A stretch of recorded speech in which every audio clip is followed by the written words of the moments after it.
Seja muito bem-vindo ao nosso encontro para continuarmos a reflexão sobre o nosso tema, a missão como comunicação de vida.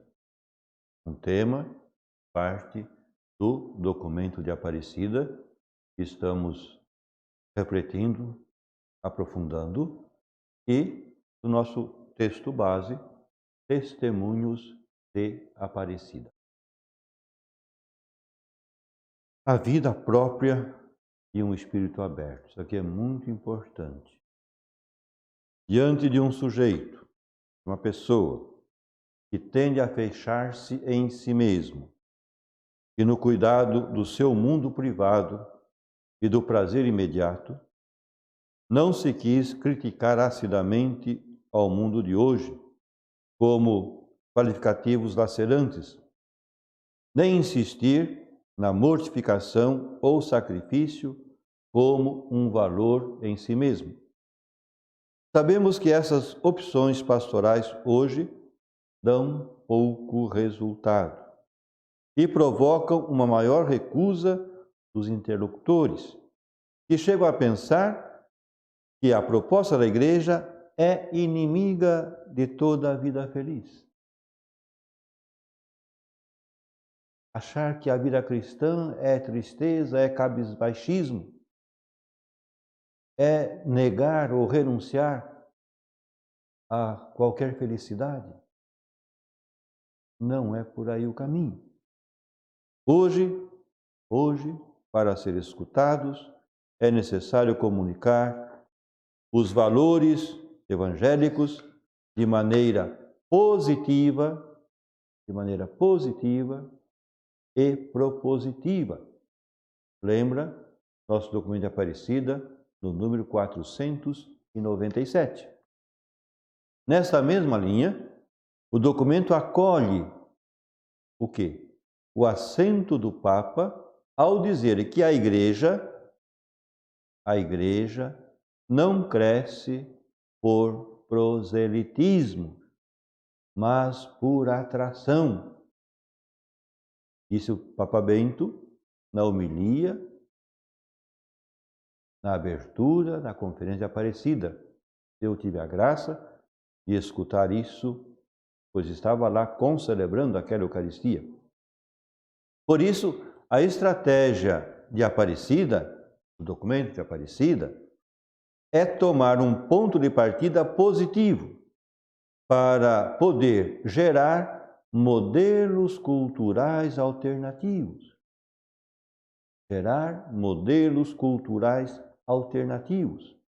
A afirmação está no número 480. Reconhecendo o quê? Os legítimos anseios de dignidade e de felicidade de nossos povos, mostrando como a mesma palavra de Deus convida a uma vida feliz. Basta lembrar as bem-aventuranças. Felizes, felizes, felizes. Assim começa cada uma das bem-aventuranças que São Mateus nos apresenta no capítulo 5 do seu Evangelho. Como então enfrentar o peso da degradação do sujeito pós-moderno? Mostrando as verdadeiras estruturas dessa vida digna e plena, que só se desenvolve quando se dão determinadas condições. Não se refere simplesmente ao ideal humanista da educação dos desejos, mas a dimensões de uma vida verdadeira que são, todavia, mais determinantes. Sua opção é penetrar no seio mesmo da vida digna e feliz para descobrir ali as leis que estruturam essa vida e a tornam verdadeiramente possíveis. Em primeiro lugar, o documento de Aparecida mostra que a dimensão fraternal é inseparável de uma vida digna e bem vivida. É uma lei inserida nas mesmas entranhas da realidade e da vida que Cristo propõe e comunica. Então, documento de Aparecida, no número 359, 359 vai dizer o seguinte. Documento Aparecida 359. Descobrimos dessa forma uma profunda lei da realidade. A vida só se desenvolve plenamente na comunhão fraterna e justa. Então, uma vida feliz, uma vida realizada, depende da comunhão fraterna e justa. A vida só se desenvolve plenamente na comunhão fraterna e justa. Por quê? Porque Deus, em Cristo Jesus, não redime só a pessoa individual, mas também as relações sociais entre os seres humanos.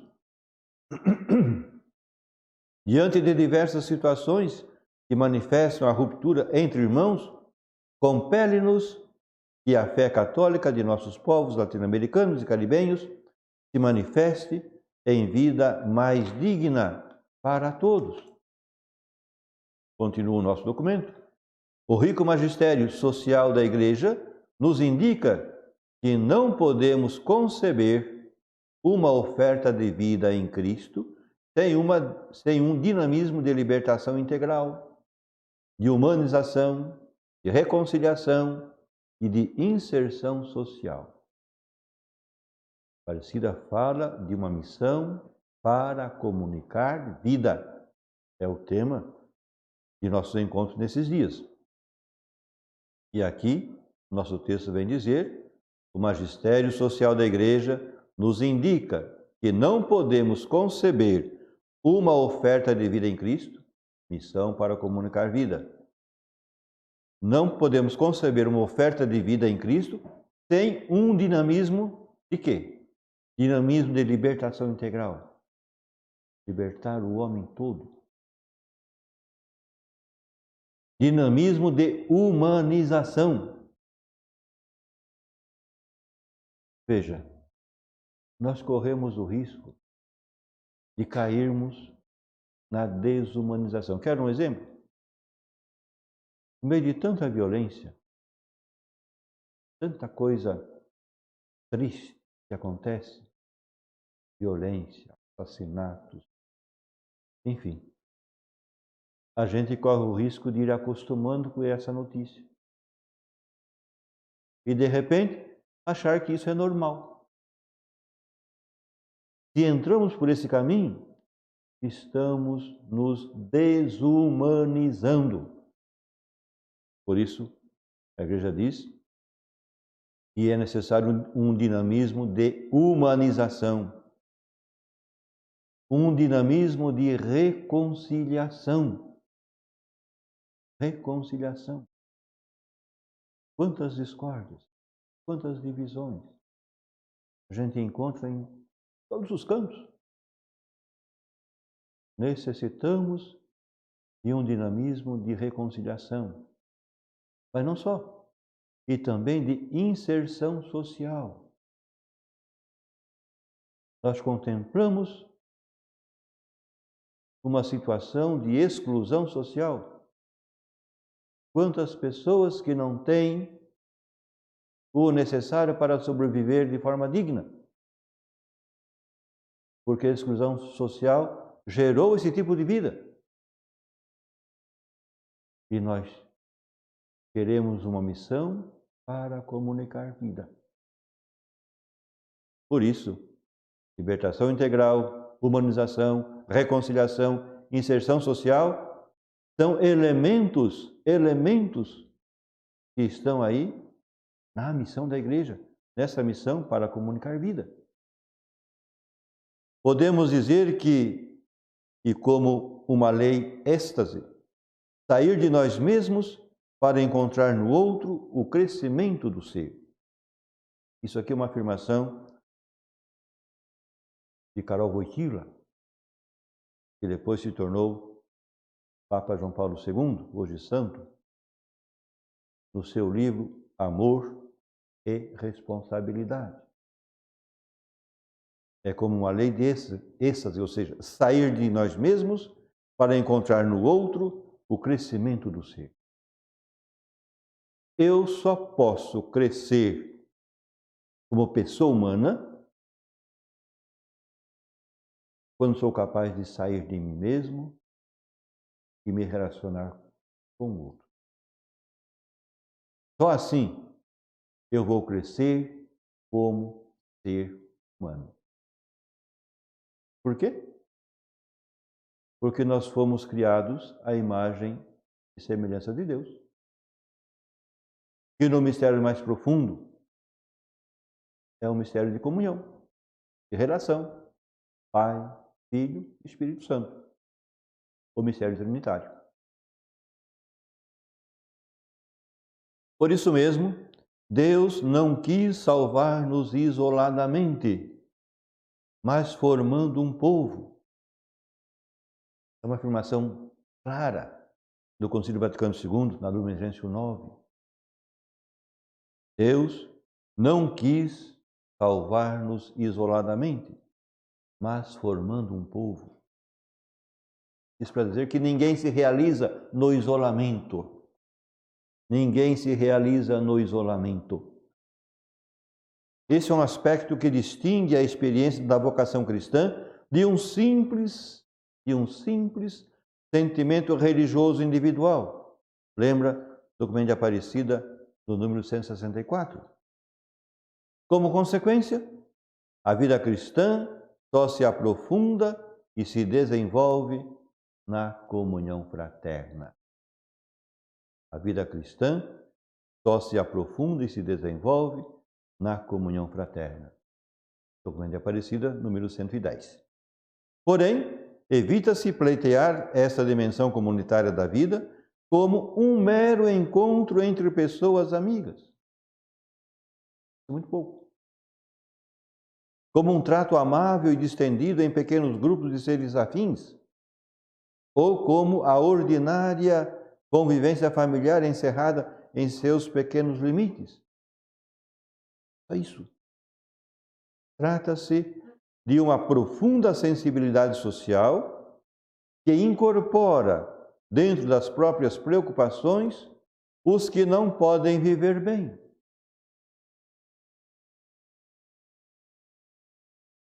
Você se preocupa com os pobres?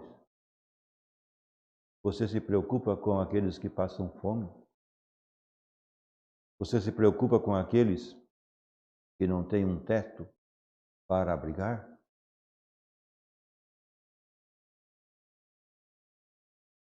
Cristão que não tem essa preocupação tem alguma coisa errada na vivência desta fé cristã.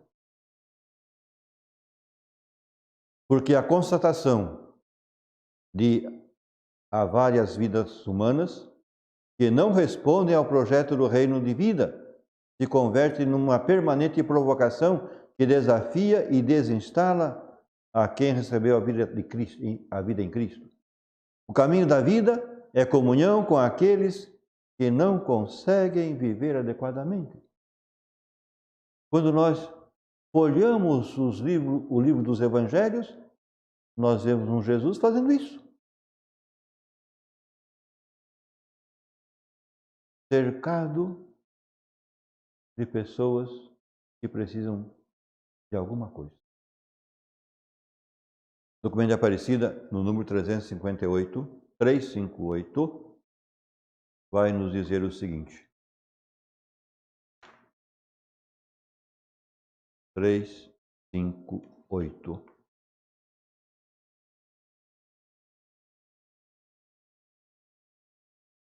Porém, as condições de vida de muitos abandonados, excluídos e ignorados em sua miséria e dor, contradizem o projeto do Pai e desafiam os cristãos a maior compromisso a favor da cultura da vida. Desafiam os cristãos a um maior compromisso a favor da cultura da vida. Nós estamos falando de uma missão para comunicar vida. O reino de vida que Cristo veio trazer é incompatível com essas situações desumanas. Quais situações? De abandonos, de abandonados, de excluídos, de ignorados em sua miséria e dor. Se pretendemos fechar os olhos diante dessas realidades, não somos defensores da vida do reino e nos situamos no caminho da morte. Uma missão para comunicar vida é um dos apelos de Aparecida. Não se trata de uma inclinação que se acrescenta dialeticamente pela ação sobrenatural da graça. A mesma realidade mundana já está marcada por esse dinamismo. Criados à imagem e semelhança de Deus, criados à imagem da comunhão trinitária que citei há pouco, no íntimo de cada ser humano habita o chamado à conversão que estrutura a vida digna. E aí Aparecida, no número 523, vai nos dizer o seguinte: reconhecemos uma profunda vocação à unidade do coração de cada homem por terem todos a mesma origem. Por terem todos a mesma origem e Pai. Por levarem em si a imagem e semelhança do próprio Deus em sua comunhão trinitária. A Igreja se reconhece nos ensinos do Concílio Vaticano II como sacramento de unidade do gênero humano. Porém, dizer isso pode ser insuficiente, porque para ser fiel à natureza íntima, essa abertura fraterna deve configurar-se como comunhão missionária. Essa abertura fraterna deve configurar-se como comunhão missionária. Uma missão para comunicar vida. Aparecida recorda que a Igreja é, por natureza, missionária, pois ela se origina da missão do Filho e da missão do Espírito Santo, segundo o desígnio de Deus Pai. Por isso, o impulso missionário é fruto necessário que a Trindade comunica aos discípulos. Aparecida lembra isso no número 347. A partir do convite a reconhecer a dimensão comunitária de uma vida digna, se explicita o chamado à missão.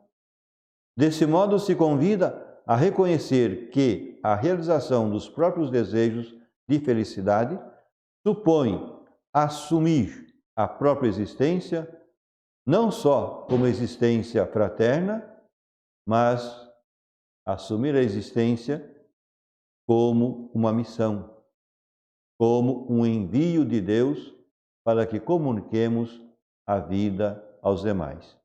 E aí, Aparecida, no número 360, vai nos dizer o seguinte. 360.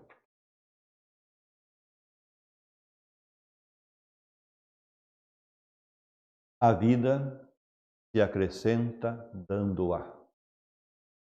A vida se acrescenta dando-a. E se enfraquece no isolamento e na comodidade.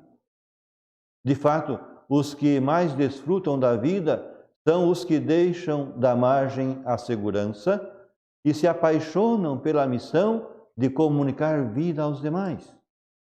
Uma missão para comunicar vida.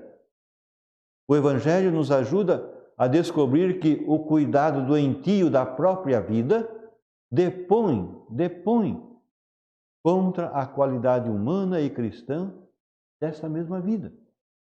Vive-se muito melhor quando temos liberdade interior para doá-la. Quem aprecia sua vida terrena, perderá, diz Jesus. Aqui descobrimos outra lei da realidade. Qual é a lei? Que a vida se alcança e amadurece à medida que é entregue para dar vida aos outros. Isso é definitivamente missão. Uma missão para comunicar vida. E aqui a afirmação, uma lei fundamental, importante, que a vida se alcança e amadurece à medida que é entregue para dar vida aos outros. Isso é definitivamente missão. Hoje paramos por aqui. Continuaremos nessa temática no nosso próximo encontro. Até lá!